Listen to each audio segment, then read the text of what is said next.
जय सिया राम। आप सुन रहे हैं कैपिटल रेडियो अयोध्या। मैं हूं भावना राय और मैं हूं वात्सल्य राय। सभी सुनने वालों को जय सिया राम। कैपिटल रेडियो अयोध्या में आप लगातार सुन रहे हैं रामायण की कहानियां। आगे बढ़ने से पहले हम आपको बता दें कि हमेशा की तरह इस कार्यक्रम में भी आप मंदिर मुकुट मुखारविंद गोवर्धन के सेवायत कृष्णा भारद्वाज से सुनेंगे रामचरितमानस का एक अंश।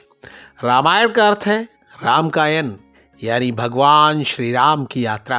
ये वो यात्रा पथ है जिस पर बढ़ते हुए राजकुमार राम मर्यादा पुरुषोत्तम भगवान हो गए। पिछले अंक में हमने आपको वो कथा सुनाई जब सीता जी ने भगवान राम को पहली बार देखा। अगर आपने वो एपिसोड नहीं सुना है तो हमारे YouTube चैनल और Facebook पेज पर जाकर सुन सकते हैं। उसका लिंक भी हम डिस्क्रिप्शन बॉक्स में साझा कर रहे हैं। अब आगे की कथा।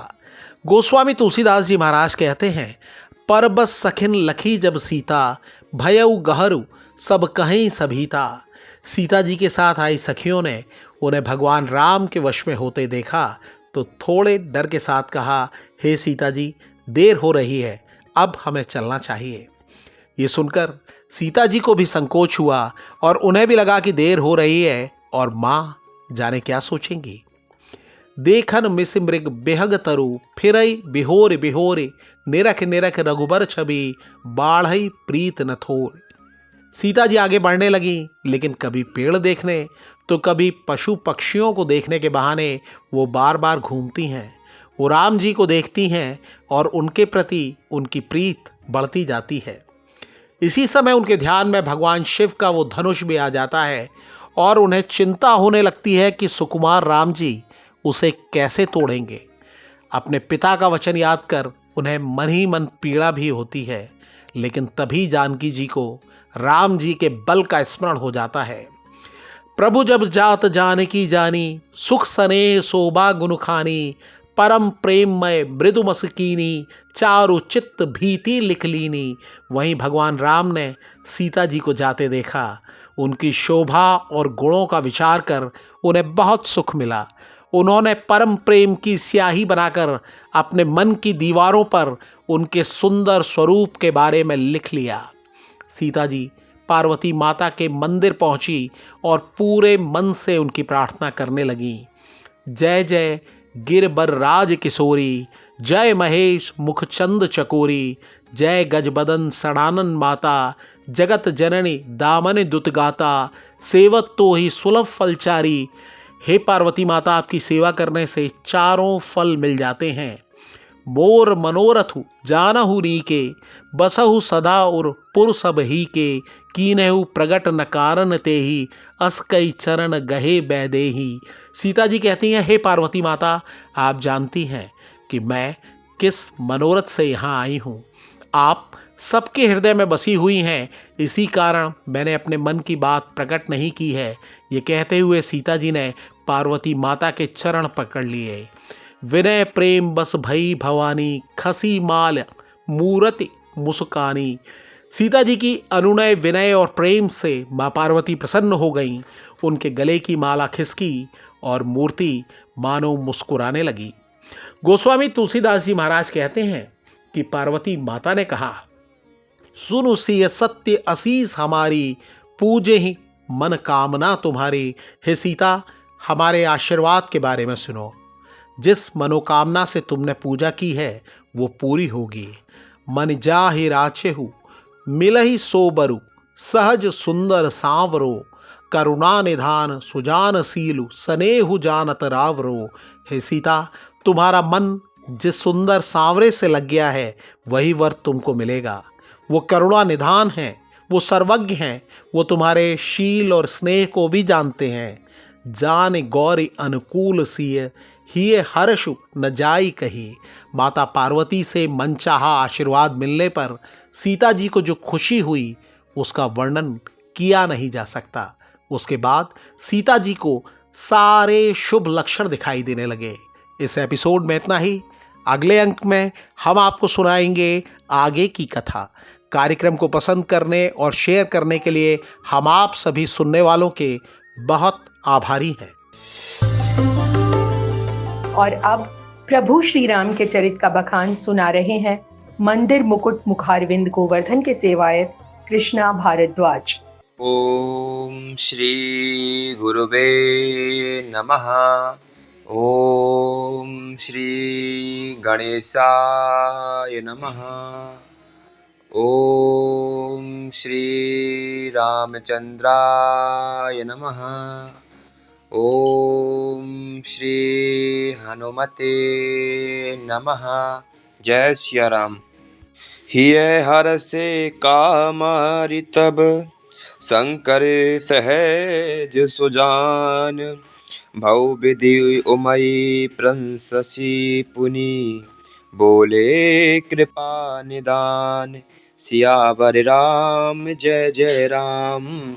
मेरे प्रभु राम करो कल्याण। मंगल भवन अमंगल हारी। द्रवहु सुदशरथ अजर बिहारी। दीन दयाल बिरदु संभारी। हरौ नाथ मम संकट भारी। जय राम जय जय राम। सिया राम जय जय राम। कामदेव के शत्रु स्वाभाविक ही सुजान कृपा निदान शिव जी मन में बहुत ही हर्षित हुए और बहुत प्रकार से पार्वती की बड़ाई करके फिर बोले, सुनो शुभ कथा भवानी रामचरित मानस विमल। कहा भुषुंडी बखानी सुना बेहग नायक गरुड़। हे पार्वती, निर्मल रामचरित मानस की वह मंगलमयी कथा सुनो जिसे काकभुषुंडी ने विस्तार से कहा और पक्षियों के राजा गरुड़ जी ने सुना था। सो संवाद उदार जहि विधि वा आगे कहब। सुनऊ राम अवतार चरित परम सुंदर अनग। वह श्रेष्ठ संवाद जिस प्रकार हुआ वह मैं आगे कहूँगा। अभी तुम श्री रामचंद्र जी के अवतार का परम सुंदर और पवित्र पापनाशक चरित्र सुनो। हरि गुण नाम अपार कथा रूप अगणित अमित। मैं निज मति अनुसार कहूँ उमा सादर सुनऊ। श्री हरि के गुण नाम कथा और रूप सभी अपार अगणित और असीम हैं। फिर भी हे पार्वती, मैं अपनी बुद्धि के अनुसार कहता हूँ, तुम आदर पूर्वक सुनो। सुनु गिरिजा हरि चरित सुहाए। विपुल विशद निगमागम गाये। हरि अवतार हे तुझ ही होई। इदि मिथ्यम कही जाय न सोई। हे पार्वती सुनो, वेद शास्त्रों ने श्री हरि के सुंदर विस्तृत और निर्मल चरित्रों का गान किया है। हरि का अवतार जिस कारण से होता है वह कारण बस यही है, ऐसा नहीं कहा जा सकता। अनेकों कारण हो सकते हैं और ऐसे भी हो सकते हैं जिन्हें कोई जान ही नहीं सकता। आम अतर्क्य बुद्धि मन वाणी। मत हमारे अस सुनऊ सयानी। तदपि संत मुनि वेद पुराना। जैसे कछु कहे स्वमति अनुमाना।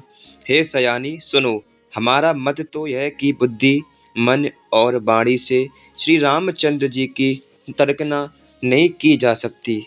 तथापि संत मुनि वेद और पुराण अपनी बुद्धि के अनुसार जैसा कुछ कहते हैं, तस्मै सुमुखी सुना बहु तो ही। समुझि परई जस कारण मोही। जब जब होई धर्म के हानि। बाढ़ई असुर अधम अभिमानी। और जैसा कुछ मेरी समझ में आता है हे सुमुखी, वही कारण मैं तुमको सुनाता हूँ। जब जब धर्म का ह्रास होता है और नीच अभिमानी राक्षस बढ़ जाते हैं। करई अनीति जाई नहीं बरनी। सीदई विप्र धैनु सुर धरनी। तब तब प्रभु धरि विविध शरीरा। हरई कृपा निधि सज्जन पीरा। और वे ऐसा अन्याय करते हैं कि जिसका वर्णन नहीं हो सकता। ब्राह्मण गौ देवता और पृथ्वी कष्ट पाते हैं। तब तब वे कृपा निदान प्रभु भांति भांति के दिव्य शरीर धारण कर सज्जनों की पीड़ा हरते हैं। जय सिया राम। कैपिटल रेडियो अयोध्या के इस अंक में इतना ही। आपको ये पॉडकास्ट कैसा लगा हमें ज़रूर बताएं। अपने सुझाव और फीडबैक हमें ईमेल करें। ईमेल का पता है capitalradioayodhya@gmail.com। अगर आप ये एपिसोड अपने दोस्तों और करीबियों के साथ शेयर करते हैं तो हमें खुशी होगी। अगली मुलाकात तक जय सिया राम।